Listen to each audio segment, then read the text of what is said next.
How's it going, guys? My name's Andy, and welcome to this new metal review channel.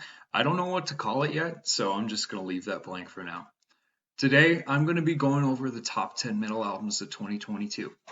Now, this year has been an interesting year for me in metal music. I've been a metal fan for a few years now, but this has been the first year where I've really gotten to explore the roots. I've been able to look at some older classic metal albums, some classic death metal, some classic traditional heavy metal, and also I've been able to look at a lot of new music too. But looking at different music this year, it's been really hard for me to try to figure out, okay, what is the best albums? I had a good list of maybe 17, 18 that I had to narrow down to 10.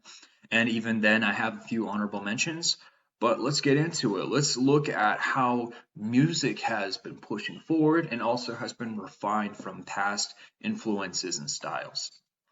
So, honorable mentions. The first one that I have is Dreadnought's The Endless. Now, Dreadnought is an interesting album in that it has a lot of progressive elements, a little bit of black metal tinge in the vocals, especially. There's two female vocalists on this album, which is something you do not see nearly as often as one would think in metal music. Maybe it's not unexpected per se, but it's something that I would definitely want to see more of. They do a great job of combining harmonies and really creating a nice back and forth tug between the two. The instrumentation too is incredible. Number two is Dream Killer by Summerlands. Now, Summerlands is a great band. They started out with a debut in 2016, which I listened to in preparation for this. It's much heavier than this one, though. What's interesting is that they go for a much more melodic, early Judas Priest vibe, very accessible, very easy to listen to. The quality does go down a little bit after track number 5, Edge of the Knife, but the tracks on here are just awesome. Heavens Above, the title track, Twilight Points the Way, Edge of the Knife, which I mentioned already, all of those are great, and so I would highly recommend listening to this. Next, and finally, for honorable mentions, is Ninth Realm, The Fate Unbroken. This is a smaller band which combines crossover thrash and even has a little bit of melodic elements too. I can almost feel the thrash or the melodic death metal in that last song, the title track of Fate Unbroken. They do a great job overall, and I'm very proud of what they've done for a very small, only 53 subscribers on YouTube kind of band. And so good for them, and I can't wait to see where they go next. Okay, so for our top 10, we're going to start at the bottom. Number 10, we have Death White's Gray Everlasting. Now, I got turned on to these guys by Forgemaster. And why are they so good? Why are they at number 10? Well, because they combine two genres that you wouldn't typically expect. They have the melodic doomness about them, so it's very slow, melancholy, you're walking through a cemetery kind of thing. But then they also have these black metal instrumentals that are like a minute long or so spread throughout the album that seemingly wouldn't make sense, but they're able to make it work and it flows very well. The only gripe I have is that it's a little bit long and the last couple tracks are a little bit boring in my opinion, but overall, very solid album. I would recommend this and that's why it's at number 10. Next, I have a small band called Magnetar. These guys have released their first full-length album, and what a relief. It has a beautiful cover art, as you can see, the flowers oozing or exploding or whatever out of these animals. And I feel like that the vibe of the music matches that perfectly. You have this very indie rock clean style of singing reminiscent of Arctic Monkeys. That's just beautiful. I really like it. But then after that, they just hit you with this combined, not blast beat, but they use this drum, bass, guitar hitting all at the same time, just hitting the bum, boom, bum, boom, ba. Awesome. Great stuff. They do a great job of the riffage and just letting stuff saturate and sink into your bones. Something definitely worth listening to on some noise canceling bass boosted headphones. Walking through the cold winter night a few nights ago, I was listening to this album again and I forgot just how good it is.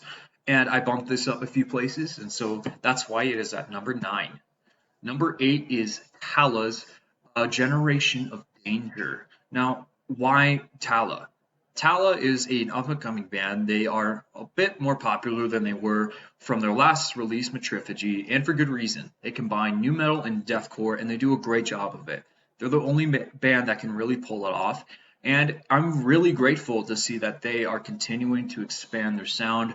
It's very chaotic. It is very gut-wrenching. It is the opposite of accessible. It is the opposite of, say, like Dreamkiller from Summerlands, but nonetheless, a very exotic and very well thought out album. I would certainly recommend it for anybody who is interested in the more extreme end of metal.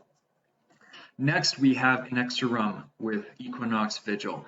These guys do a great job of combining heavy metal sound into the sonic perspective of black metal. And so you have a slightly toned down vocal mix. Besides that, I really enjoy this record. They do a great job of layering the different solos and the lead parts and the riffs. And also, they just have solos throughout this album. You have 2 or 3 solos per song, and there's 8 tracks, and it's only 42, 43 minutes. Great length for an album, and I really can't complain about it besides that. And so that's why it's at number 7.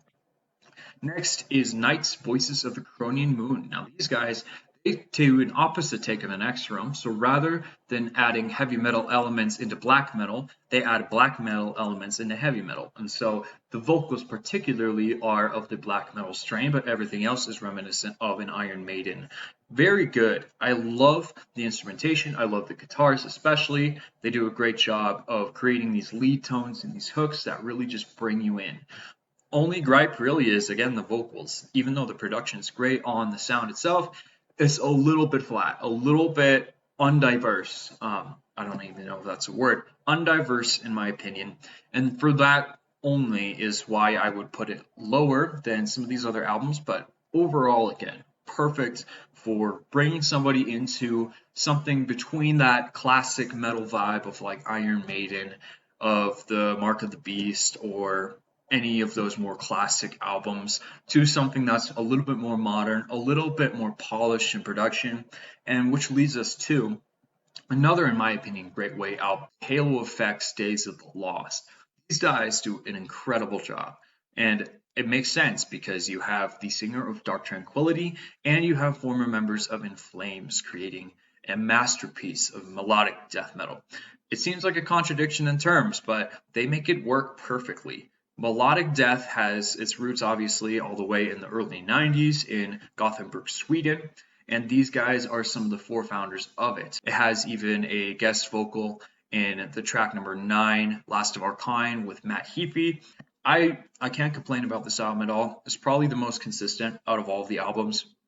And I would just say that if you are looking for something that has the harsh vocals, but also has just really uplifting and very workoutable song structures, this is the album for you. And my next pick is probably the most listened to album that I have from my wrap up of YouTube Music Premium. It's Enterprise Earth's The Chosen. Now, this album, obviously, it has beautiful cover art. It has the stained glass windows. It has the crying blood eyes of Mary and Joseph. Now, I think that this is an album worth considering. One, because I feel like within the traditional deathcore vein, which may sound weird me saying traditional deathcore, I think that might trigger some people. But looking at earlier bands like Suicide Silence or Carnifex, they take that sound of extreme, the blast beats and the main lead tone covered over by just the very high scream, almost black metal vocal style. All of that is done very well in this album. So those traditional elements are done well. And then they combine other subgenres of metal and make it a masterpiece. The only reason why it's not higher is just because it's a little bit too long at an hour and 7 minutes. I would rather it be anywhere between 45 to 50 minutes for something like this. And so rather than 14 tracks, maybe 12. But besides that, great album. I would say tracks to look into would be the opener track, Where Dreams Are Broken, Reanimate Disintegrate, number 2, and then I would say number 6, which is They Have No Honor. That one has a thrash metal section. Sounds like a Testament song at like around 2.5 minutes. Awesome. And so let's look at these final 3, the top 3. I do want to do a little bit of a forewarning though. Whatever your tastes are in music, that's totally cool. But I will say that I am leaning more towards the pushing forward. Who is actually creating new sound? Who's creating ways in which future bands or even the band themselves can expand on the framework that has been laid out for them some 50 years ago with Black Sabbath and Deep Purple, and are able to create new ways of expressing themselves. And so for that reason alone is why I ranked our next pick, Hellfire's Reckoning, at number 3 rather than number 2 or number 1. Now, Reckoning, in my opinion, is the perfect blend of Iron Maiden, Metallica, like early Metallica. Think of like Kill 'Em All, or even some elements of Ride the Lightning, and Judas Priest. So they take these elements from like Summerlands or even A Fate Unbroken from the new Ninth Realm album, and they just hit it at the next level. It's very pristine. The album has a perfect production on the guitars. It's very crisp and loud. It has a nice high end, but it's not so high that it blows your ears out on your headphones or your car stereo. It's beautiful. It's an awesome album. There's not a filler track on it. 45 minutes long. I can't complain about this album at all. Only thing is just that it looks at the past. It is taking an older idea and making it fresh, which leads me to what I think by far is the most forward-looking and the best album when it comes to the new category. That is Fit for an Autopsy's Oh What the Future Holds. Why is it at number 2? Well, let's look at the song Like Two Towers. That is the track of the year by far. Why? Because they combine elements of progressive, groovy death metal, kind of like Gojira. You take that, you take elements of Deftones and more atmospheric and very calm, soothing, clean vocals. Combine that with just smashing your face in Suicide Silence, Carnifex, classic deathcore. This is something that, unlike The Chosen, rather than having just these very well seamed together but sort of stinted combinations of different subgenres, this one just makes this a whole new thing. So albums that have tried this in the past have just not done it in the same way as this album has. And I think looking forward in the future of deathcore and in death metal in general, this will be an album to look out for.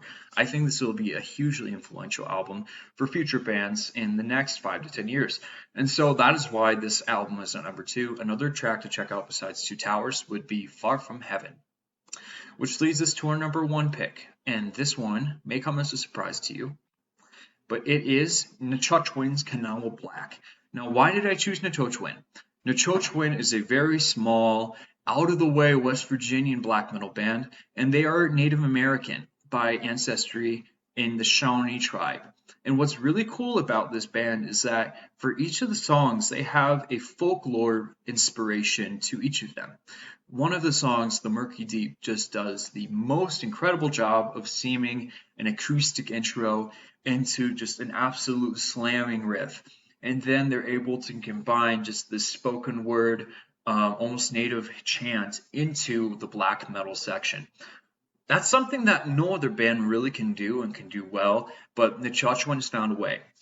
Another thing that I really appreciate about this album too is that it's very accessible. I can show this to my friends who have maybe only listened to a few metal songs or albums in the past, and they can like this music.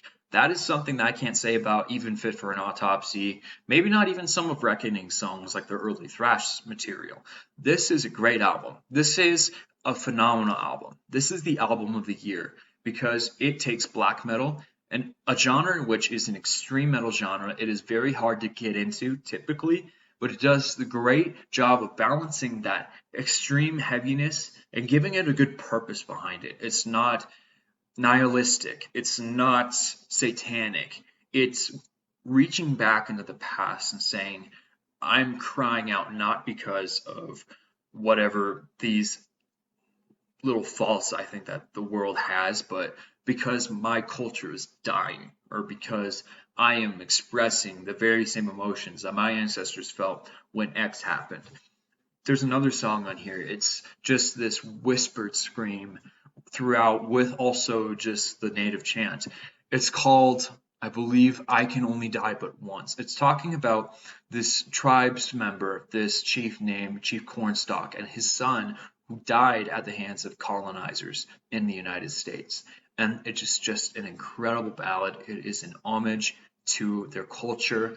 And as somebody who isn't native but appreciates that style of music, I can't beat this. Nobody could beat this from this year. And so for that reason, that is number one. And so thank you for checking out these albums. Thank you for watching this video. Feel free to like, subscribe, write a comment, put a notification on maybe. This is a incredible year in music, as I've said before, and looking forward to 2023. I'd say my number one looking forward to moment will definitely be Orbit Culture's new album. I'm wearing their shirt, so I'm representing. And I would say keeping my eye out for potentially a new Trivium release. Avenged Sevenfold may release a new album, and there's a lot of other content to come with that. And so, as with all things, I wish you guys a Merry Christmas, a Happy New Year, and I will see you next year, and we will begin to review new albums in January.